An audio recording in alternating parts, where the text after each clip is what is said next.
Good evening. Welcome to the Wyndham-Raymond School District Board of Directors meeting. It is Wednesday, January 17th, 2024. The time is 6:30 p.m. and we are in the Wyndham High School auditorium. May I have a roll call, please? Christina Small. Here. Jessica Bridges. Jenny Butler. Here. Jody Carroll. Here. Caitlin Downs. Present. Marge Gavoni. Here. Joe Kellner. Here. Shar Jewell. Here. Mike McClellan. Here. Lillian Nugent. Please rise for the Pledge of Allegiance. I pledge allegiance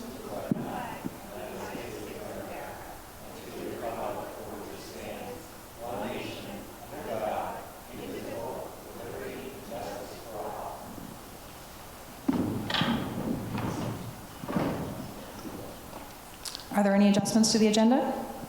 No, we don't have any adjustments tonight. Thank you. Next item is public input. The purpose of public input is to provide an opportunity to address the board on matters specific to our schools and educational matters. All other comments beyond that scope are not appropriate for this meeting. The board will listen carefully to all members of the public but will not respond. Speakers are expected to follow rules of common decency and decorum. Interrupting any speaker or board member during commentary is not allowed. We ask that all speakers address the board, not the audience. Each person will be permitted to address the board one time during public comment with a maximum speaking time of 3 minutes. Sharing time with another speaker is not permitted. I will alert the speaker at the 3-minute mark. If speakers do not complete their comments within the allotted 3 minutes, they may submit a written statement to the board. Written statements are also accepted from those who do not wish to speak publicly. Requests for information or concerns that require further research will be noted and referred to the superintendent for further action if necessary. Discussion of matters involving individual students is not permitted during public comment due to the privacy, confidentiality, and due process rights of any RSU 14 student. Comments regarding any individual staff, either by name or specifically identifiable by position, are not permitted. If the comment continues, the mic will be turned off. Complaints about any district employee should follow the process outlined in policy KEB, public complaints about school personnel, and are not permitted during public comment. We ask that adults share their first and last name and the town they reside in. Students are only required to share their first name.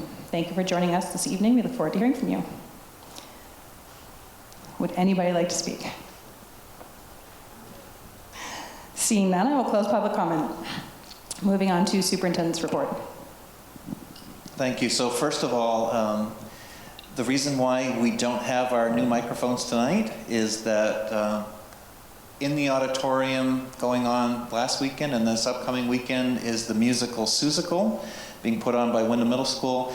And when the soundboard goes from the control room to the outside here, we lose a number of channels that we could use, and we just don't have enough inputs with the board out here in order to be able to do that. So speaking of Susical, if you have not had the chance to see it, something that you should put on your calendar for this upcoming weekend. Absolutely amazing performance by our students. The sets, the costumes, the quality of the work that students put into this. It's an amazing show. It's a fun show. It's great for little kids.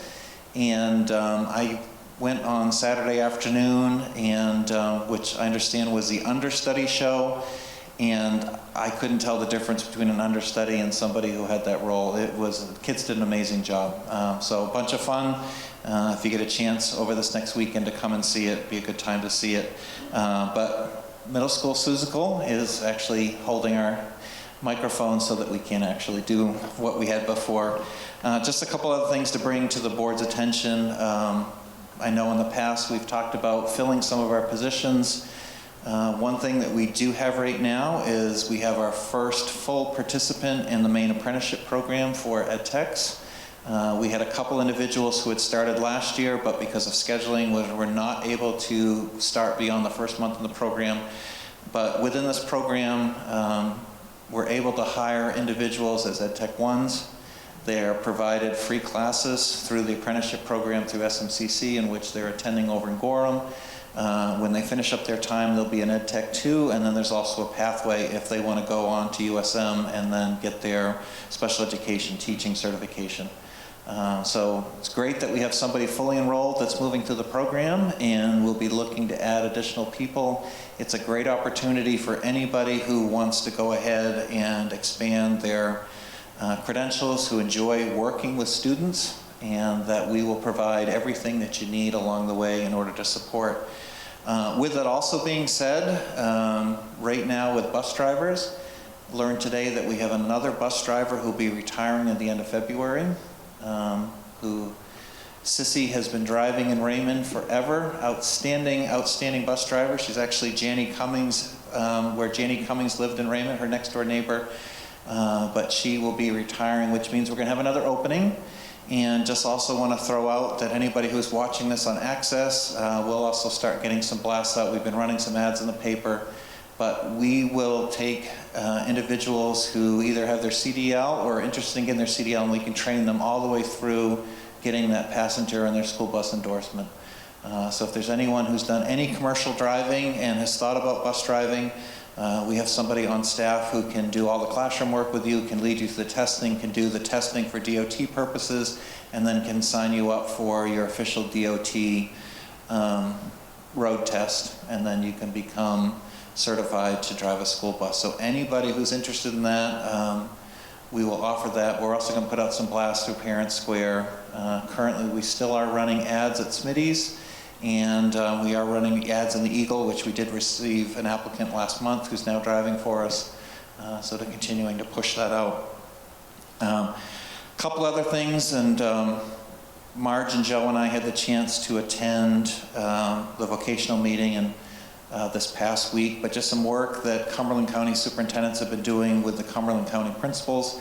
We've been taking a hard look at vocational programs and working with the vocational programs on alternate credits that students can earn, whether that be English language arts credits, math credits, science credits, looking at some of those barriers that we can remove for our students. And if you think about it, for students who attend here at Wyndham High School, if they agree to step out of the nest of the high school and go to the vocational center, they're losing a equivalent of a class every day in transportation time. And so to be able to pick up additional credits, whether they be elective credits or core credits, is a huge thing for our kids. So we have another meeting coming up where we're looking to finalize some of those agreements, but going forward, it will be included in class description, class catalogs at Wyndham High School, but it's a good opportunity for our kids. And other things, obviously there's a lot of work that's happening behind the scenes right now for the new middle school project. In addition, there's work going on for pre-K expansion when the new middle school opens. And Christine and I and Kyle and Bill had a chance to meet with Lance Whitehead, who's our principal architect on the middle school project, and Joe Britton, who's one of the architects, and do some work and some initial investigatory pieces on Wyndham Primary School to determine how many classrooms that we have, to make sure that as we look to expand, we'll take a similar look at Raymond Elementary School to see where we're at with that, so that as we plan forward, we can come up with a comprehensive plan to integrate pre-K in as space becomes available in those two schools. So the good news is that it doesn't require much for actual construction costs. What it does require is some rearrangement of the school, because kindergarten and pre-K are supposed to, by statute and fire code, be on the first floor. And if they're on the second floor, they're not supposed to share a stairwell with an older grade level, so they don't get pushed over as they're going through. So also spent some time today looking at possible placements across that building. But just to let you know, some work is continuing on. We won't be looking to expand much in pre-K in this upcoming budget. I want to also add to that is that Christine and I had a chance to attend a session on Thursday afternoon with the Commissioner and Associate Commissioner on Child Developmental Services, which is CDS, which provides special education programming birth to age 4.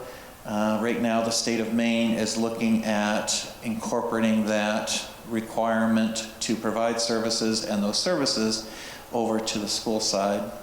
We may not actually provide the services, but we may actually be seeking to do the organizational pieces for that. And so right now, the legislature will be receiving a report at the end of February on CDS services, some recommendations from the department and how that transition should take place. There are a number of students in both Windham and Raymond who currently receive services under CDS, and much like we deal with some staffing issues with making sure that all of our needs are met for our kids, CDS is in the same spot. So we're having conversations on everything from space to service providers to make sure that we can provide those needs. But I think you're going to see more in the press within the next month or so, and then more discussion statewide as that comes forward. And then lastly, I just want to add is I had a chance today to put out on Parent Square for Raymond residents. And typically we don't send out flyers related to the town, but this one actually impacts the schools. Town of Raymond is doing an internet study with Sebago Fiber, I believe is the company, and they are looking at internet access across Raymond, trying to improve some of the dead spots. So we were asked to partner on a survey that went out and sent it out to 595 parents in Raymond this morning. And if anyone who's watching, just to fill out that out, because not only does it benefit both Jordan Small and Raymond Elementary School, but also benefit families at home, that kids having reliable internet service when they're doing schoolwork. And that's all I have for tonight. Oh, Christina. I just wanted to make sure we get the word out. The pre-K lottery application opens February 1st. That's consistent with the last few years. So that's right around the corner. You'll see flyers going up, banners, signs going up, and you'll see the Windham Eagle will have the ad that we do each year, as well as announcements on Parent Square. So the lottery application for pre-K, that's families who have children who turn 4 by October 15th. So they need to be 4 by that date. And those will be due April 1st, and then we'll start through the blind lottery process and notify families mid-April. So. Moving on to board roundtable. Does anybody have anything they'd like to share? I'll go first. Okay, as Chris said, we did have a vocational school meeting with excuse me, PATH and WRVC. It was actually kind of a short meeting this time around. But what did come out from PATH was, I had mentioned before that they were looking at a Region 10 comprehensive CTE school, a new one. That has been shelved due to budget issues and possible loss of equity. They are still looking for a way to build a new school, though. But it would not be a comprehensive CTE school. A lot of the conversation that went on with both of these was the fact that they have noticed that there's a big uptick in students who are going to be coming to orientation and to check the schools out. In fact, there was talk about, I think I heard the comment, we might need another bus. There's so many kids that want to go over and check it out now, which is also a great thing. And of course, Chris talked about the credits, which is good. The other thing I want to say is when I finally get the official meetings from both of these, I will forward them to the board in total, as I usually do. And I had forwarded to you, and hopefully you took time to read it. I thought it was very well written, that Todd Fields from WRVC had written a white paper. So if you have not had a chance to read it, I suggest that you do, because I thought it was very comprehensive. And that was most of what his was about. So I think that's all I have for that. The other thing I wanted to mention, because you did mention Parent Square, is I've noticed a lot of conversation on the internet about Parent Square. And I think some parents are feeling that they're being inundated with information, not necessarily what they expected it to be, but things from PTA, and of course you just mentioned the one that went out. But I think there's a lot of stuff. I don't have kids in school, so I don't really read it, but I think there's a lot of frustration, so you might want to just take a look at what's going out on Parent Square. Thank you. Yes, I have two things. I will echo what Superintendent Howell said about Seussical, the music hall. We saw it on Friday night, and it was a full house. The kids were awesome. The response was great. And so, yes, you can see it again, or come for the first time this weekend, either Friday or Saturday at 7, or Saturday, Sunday at 2. So that's the fun part of our exciting things going on in our school system. I am also reporting about the Adult Ed Advisory Board meeting that we had on January 4th. Tom Nash reported about fall enrollments and revenues, and the good news, there are significantly more new classes and revenue is significantly up. Senior citizens discounts are going from 20% to 10%.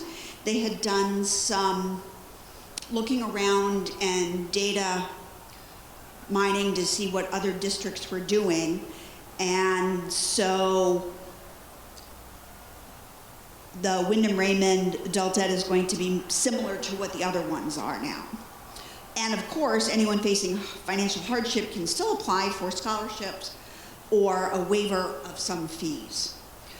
They are going to be looking into increasing teacher pay from $28 to $30 per hour. And again, looking at neighboring programs, the suggestion is that it should go up and consider a pay scale that would credit longevity and that.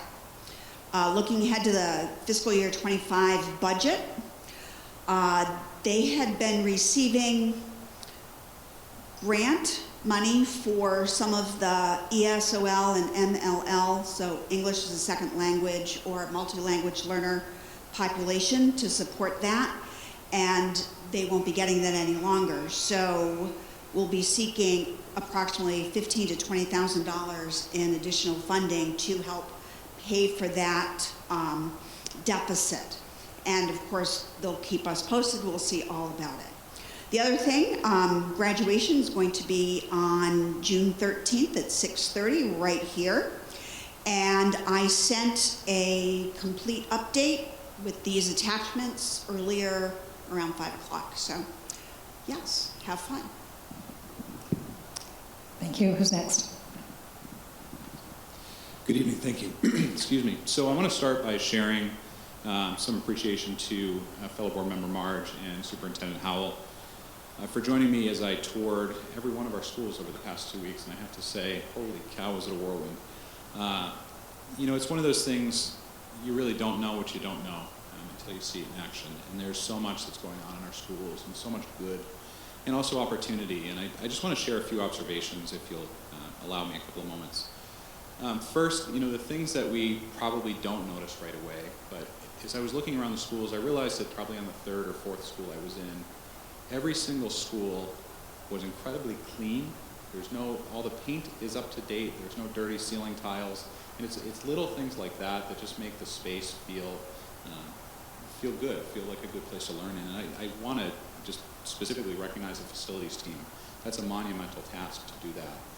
Even our aging schools, Wyndham Middle School is actually where I was most stricken by it. You know, the inside of the building, although it clearly is old, and you know there are clearly some structural issues that Chris and I talked about, it's still well kept, and I think that's important. I talked to a number of teachers. For those watching or that might watch later, I'm sorry, I probably won't remember everybody's name if I see you in Hannaford, but I really appreciated my conversations with the teachers, and one of the big takeaways is not a surprise to any of us. It's the real need for ed techs. There were a lot of comments about social work support, you know, to support our students. But on the ed tech side, you know, I'd say certainly to those watching, fellow board members, anything we can do to encourage people to look at that as a possible career choice. I watched for a while in some of our special education rooms, even with some of the students that had very, very high needs, and I could see the joy in the faces of the people working with those students, and it was frankly inspiring. And I think, you know, for the right person, it's probably a really good career. The other piece, just to carry on what Chris said, bus drivers, you know, that's something that we keep hearing about. So again, as board members, whatever we can do to talk that up. I know, and I think this is still true, that there's challenges with late buses and clearly challenges with our regular buses. So anything we can do to help there for sure. Changing gears a bit, as Marge mentioned, I had the opportunity to join for the vocational meeting, and that was eye-opening as well. You know, that's an area that I knew existed but wasn't terribly familiar with. And the number that I wrote down was 83 students, and as a percentage of the total high school population, I hope I wrote the right number down, by the way, as a percentage of the total high school population, that's a great number of students that have shown interest in this career in technical education, which just shout out to Wyndham High School for really supporting that, and shout out to the vocational schools for offering what are clearly really good programs. There was a conversation that I had, and I'm trying to avoid mentioning any names or identifying anybody, but it was somebody that I spoke to in Jordan Small Middle School. And what this person said is that they were just so appreciative of the community feeling of Jordan Small Middle School and the relationship that this person has with families, and the ability to have real conversations, the feeling that families are really taking ownership for behaviors that occur within the schools, and vice versa, taking a real interest in what's going on. And I heard the first part of that conversation, and it was a little sad, I think, in a sense, to see that we're moving to a much bigger school. But the conversation continued, and what this person said to me is that they really felt very good about the way the new middle school is designed and the thought that's being put into it to continue to foster that community feel and those connections. So I thought that was a really good thing. Things that we kind of know, some of the things that teachers go through on a day-to-day basis. Somebody phrased it this way. They said, when we get attacked by a student, and I thought, we know it's there, and of course, in healthcare, see the same thing, but just reflect a bit on what our teachers may experience on a day-to-day basis, and so much of it is so good, and it's incredible. But anything we can do again to make sure that the support is there, so they can effectively do their jobs. Overall, I've said it at the beginning, and I'll say it now. I think we have really great schools, and as we go into budget season, there's a lot to reflect on. And fellow board members, for those that haven't had the opportunity to tour the schools and facilities, I can't recommend it enough. I learned so much, and it was really moving. So I'll leave it there. I could talk for an hour, but again, thanks to those that participated and spoke to me.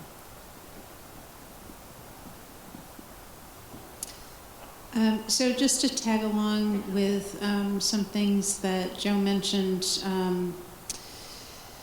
one of the things that has struck me, I've had a lot of reflection in my third year on the board, and we've had a lot of strife and complications and things that we've been through that nobody's ever been through, right, in the last 3 years. So.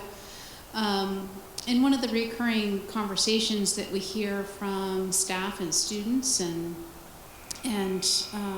those of us who do spend time in the schools is the need for social services and mental health support for students.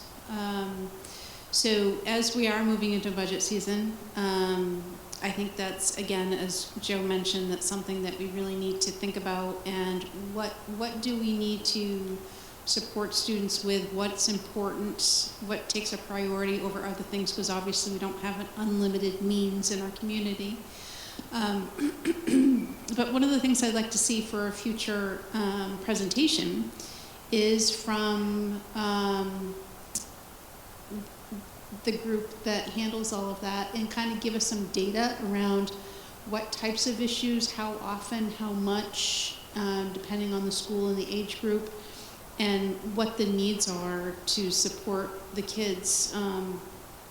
I ran into a situation, because my profession is human resources, and so I'm supporting employees and their families all the time, and one of the things that's become apparent in the last few years is a shortage of counselors. I think anybody that's been left their house for more than 5 minutes knows that counseling services are on the short end of the stick these days.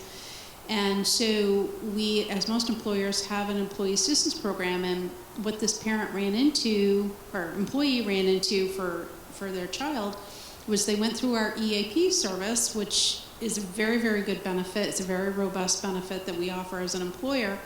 But the problem was every counselor that they were told to contact who was available and in the EAP program, they weren't taking any more EAP patients. they were only taking fully funded patients because EAP doesn't pay 100% of their bill. It's a negotiated rate. So that got me to thinking, you know, that's going to put more burden on school systems.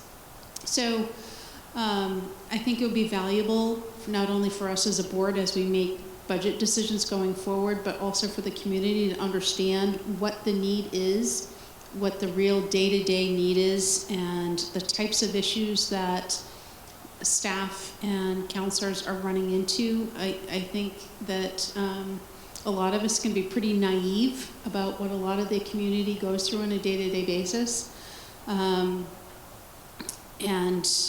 it's just, you know, we live our lives and we get busy in our day-to-day stuff, and we don't recognize the people down the street and what their struggles are.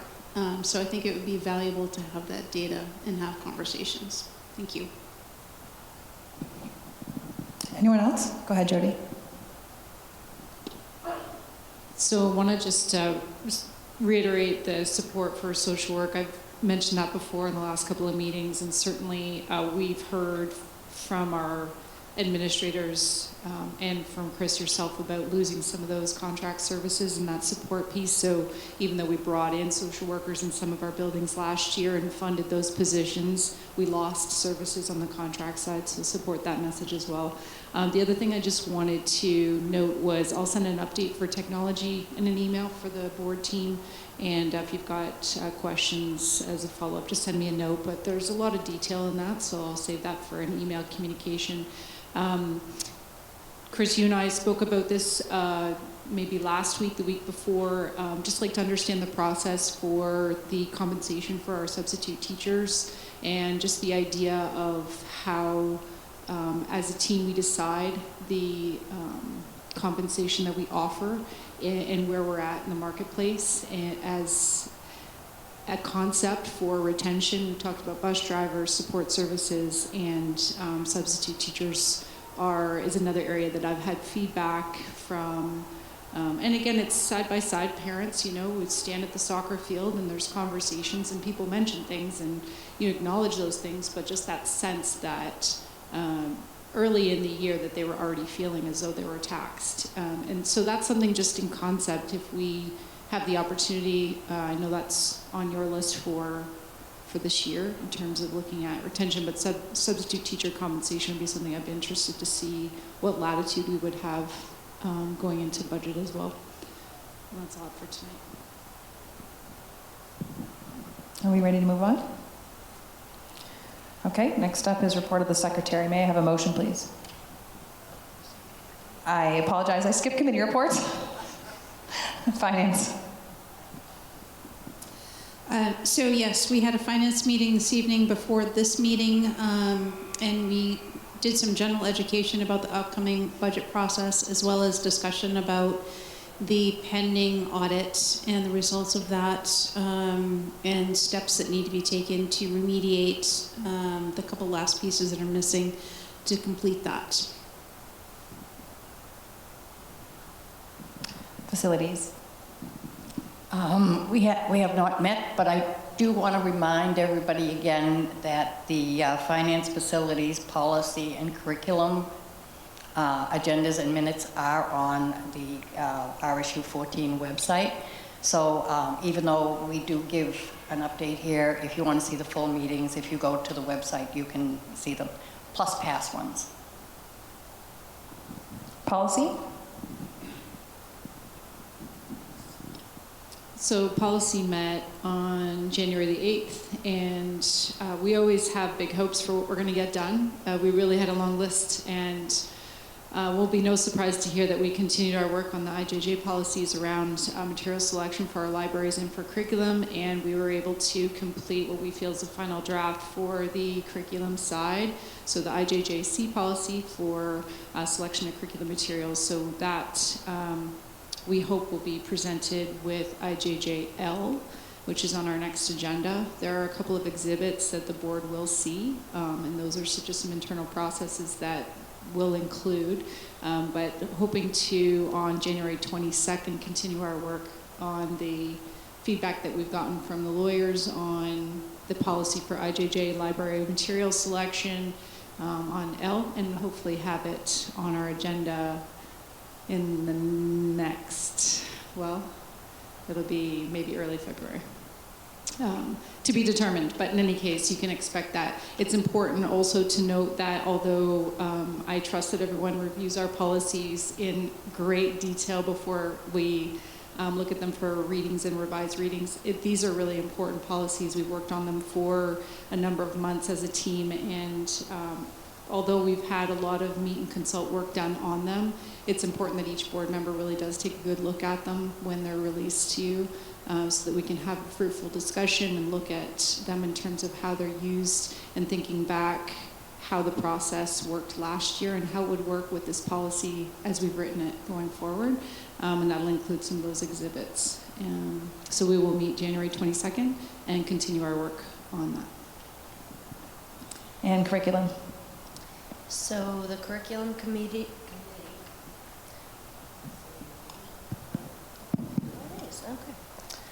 We met on January 8th. The committee heard an update on the physical education and health standards.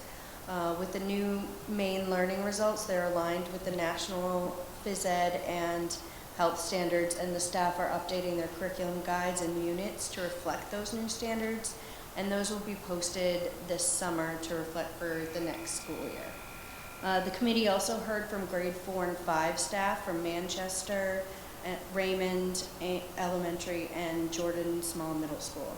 So their presentations are linked on the website as we discussed, and so the next meeting is February 5th, and that will be about planning of connecting both middle schools and the plans to move forward with instructional programming. Thank you, and I think now we're ready to move on to report of the secretary. May I have a motion, please? I move to approve the minutes of the January 3rd, 2024 meeting. Second. Thank you. All those in favor? Motion carries. Item 10, executive session. May I have a motion, please? I move to approve going into executive session to discuss the superintendent's evaluation pursuant to 1 MRSA subsection 4056A and not return to the regular meeting. Second. Thank you. All those in favor? Motion carries. Good night.